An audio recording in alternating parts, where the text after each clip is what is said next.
Well, hello everybody. Welcome back to the Bison Workshop. I'm Bob, and I hope you're having your Trump coffee this morning. And today we're going to show a new gun. I'll be getting a look at it for the first time, just like you guys are. This one is from AEA Northeast. Pete sent this to me and wanted me to do a review on it and to make a barrel band for it and a shot tray. So without any more talking, let's get to it. Alright, so this is how I got it. We're going to do an unboxing here, so let me take this and get it cut open.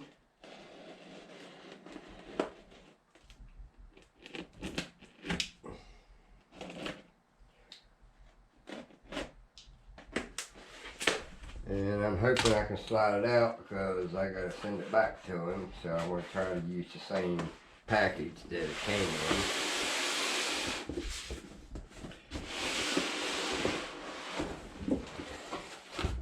in. I tried to talk him into letting me keep it, but he won't let me keep it.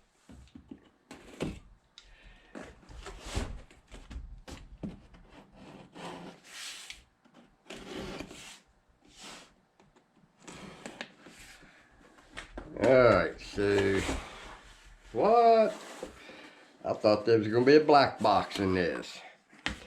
Alright, so we're going to turn this around here.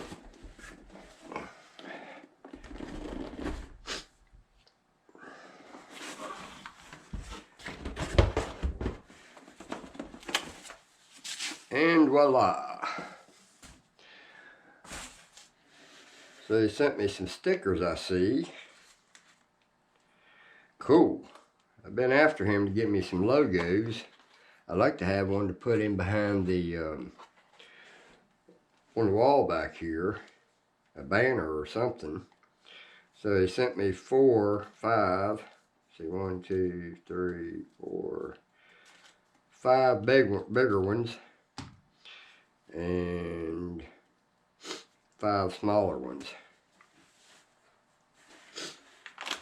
And he sent me some, let's see here, what do we got here? Got to get my CNI apparatus. NSA 457, 220 grain slugs. He sent me 15 of those. And they actually look pretty good, hollow points. Alright, then he sent me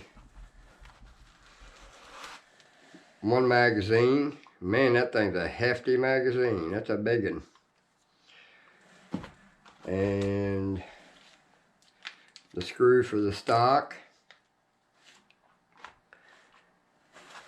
And the fill probe and 4 O-rings, which they'll all go back to him. And then we've got the stock.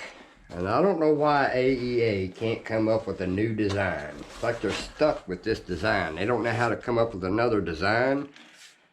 Wow, that's a hefty.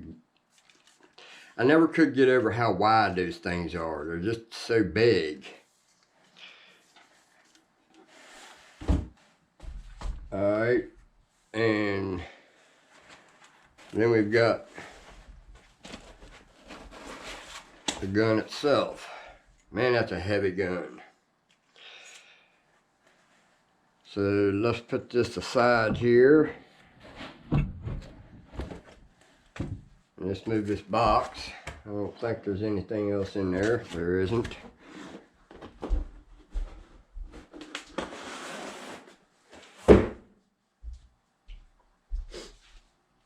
Now, I'm going to do some reviewing on it, but we're not going to do any accuracy. We're going to do the foot-pounds of energy and the speed, we're going to do the sound test, we're going to do the trigger pull test. And that's pretty much it. I'm not even going to mount a scope on it because there's really no sense in putting a scope on it when I got to box it right up and send it back. So, wow, that's a big old barrel now. And from first look, I can see it's got a thread protector on it for, I would imagine, is probably 14 millimeter threads. I would almost bet on it. Wow, that thing don't want to go back on. There we go. That's actually a nice looking thread protector because it's got little grooves in it and makes it look kind of rugged. Look at the hole in that bad boy. It's a big old hole. Alright, and we've got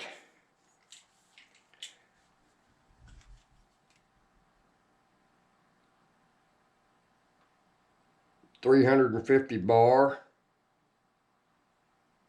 I think. Yeah, 250 bar, 3600 PSI. And this is why he wants a barrel band. So,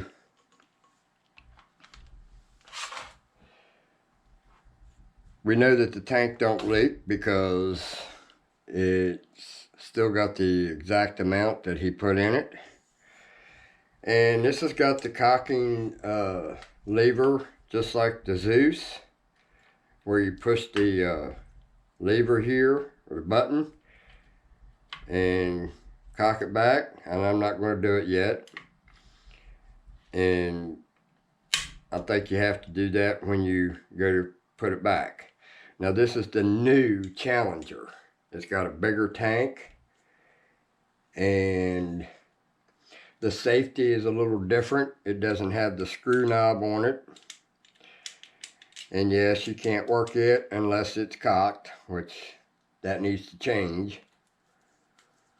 The barrel threads on with a locking nut. It's got dovetail and threaded holes to add a Picatinny rail or weaver, whichever you prefer. That's a nice big aluminum block. It looks like it's built pretty well, pretty heavy. So let's get us some weights. So let me get my scale and we will weigh it.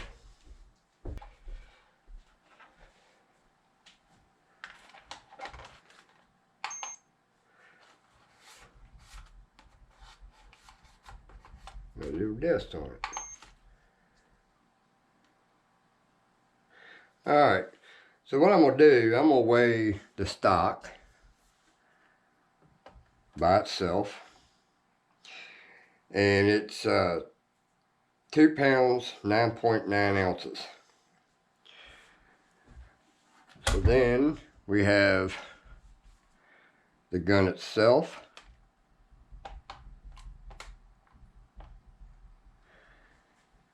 And it's 9 pounds, 0.1 ounce. So even 9 pounds basically. So now we're going to go ahead and put it together. He did not send me an Allen wrench. Shame on you, Pete.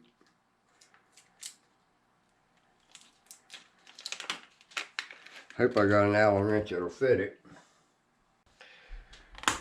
So we'll go ahead and set this stock in.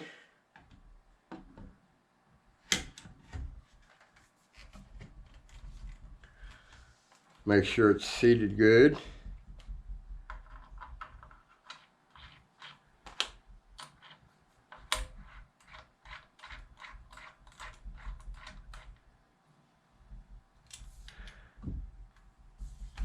So now we will load the pellets.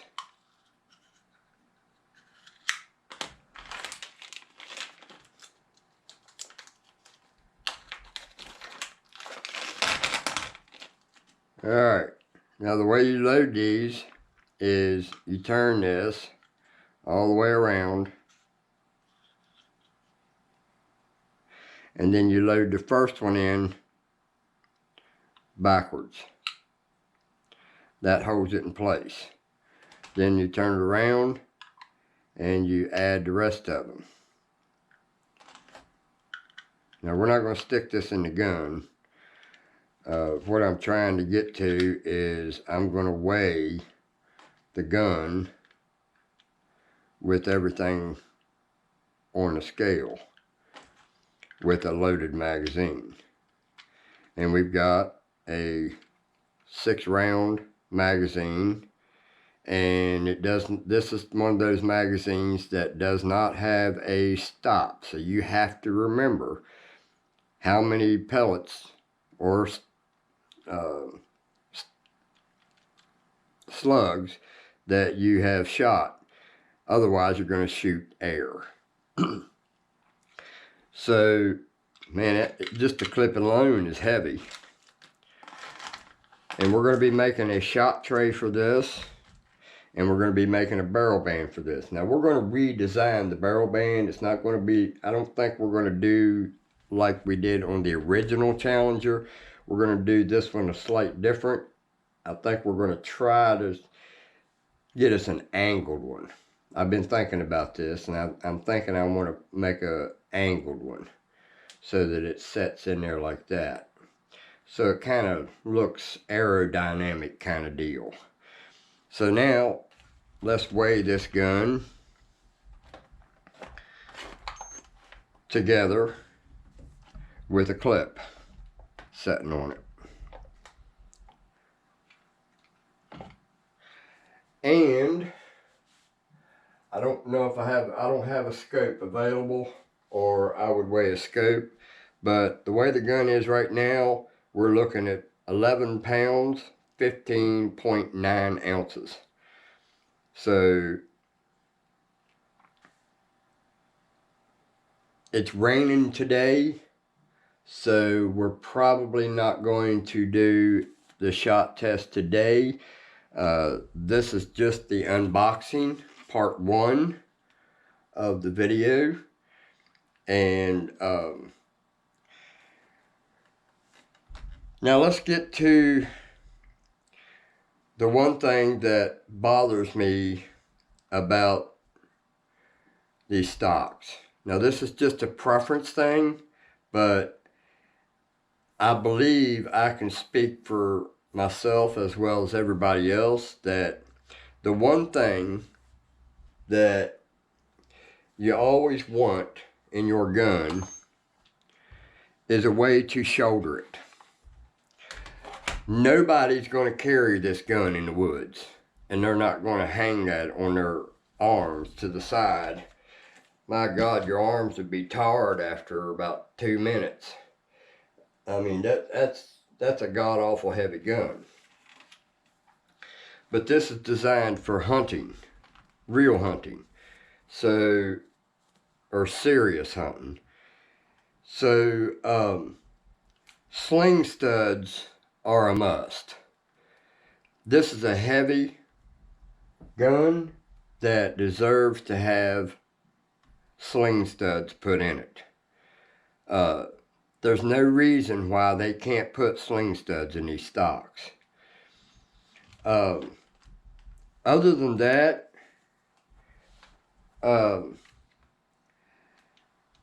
we can go to the safety.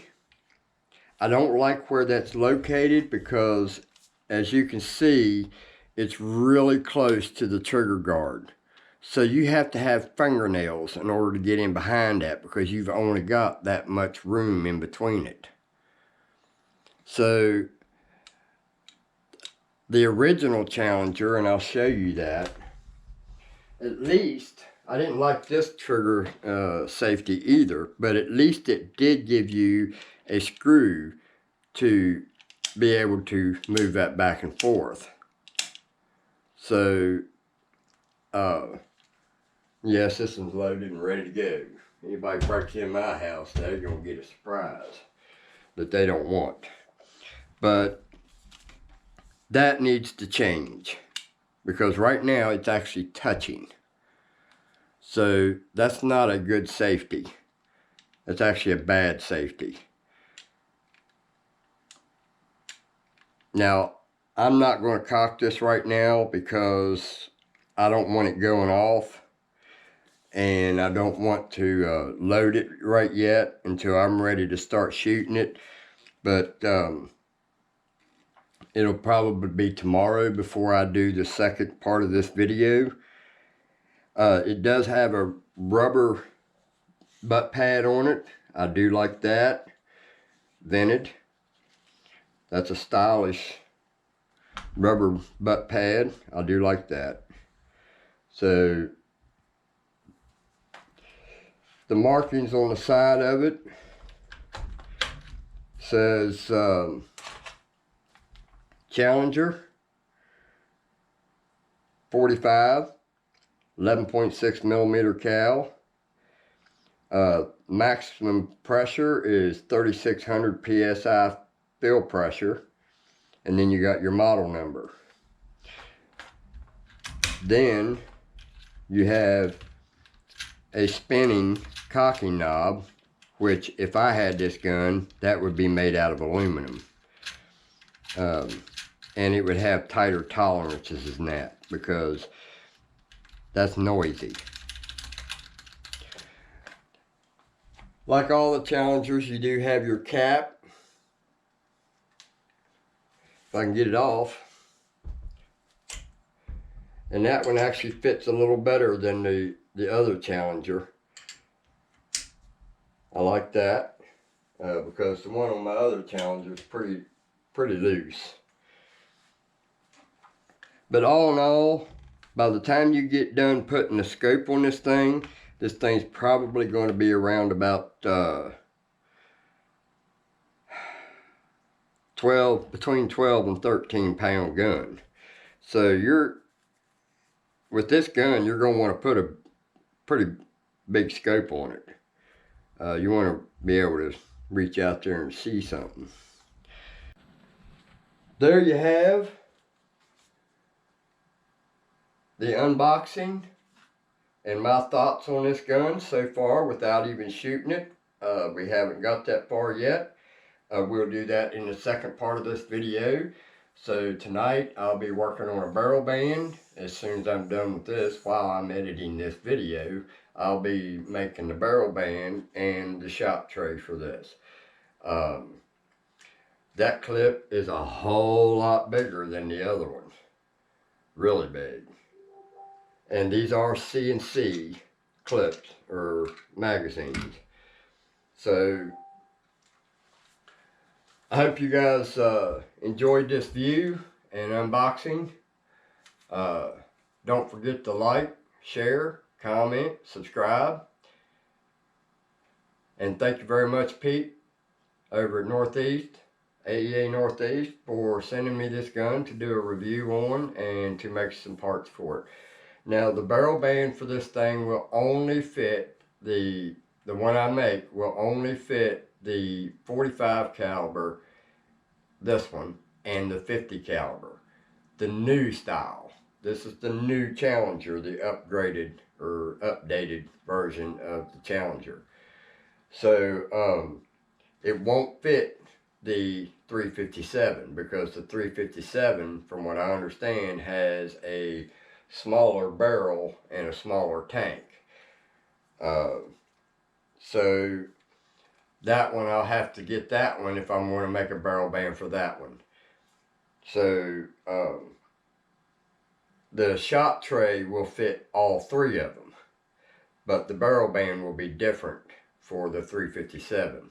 So the 357 barrel band is going to be different than the 45 and the 50. So You guys have a good one. Later. Almost forgot. I wanted to show you guys something else.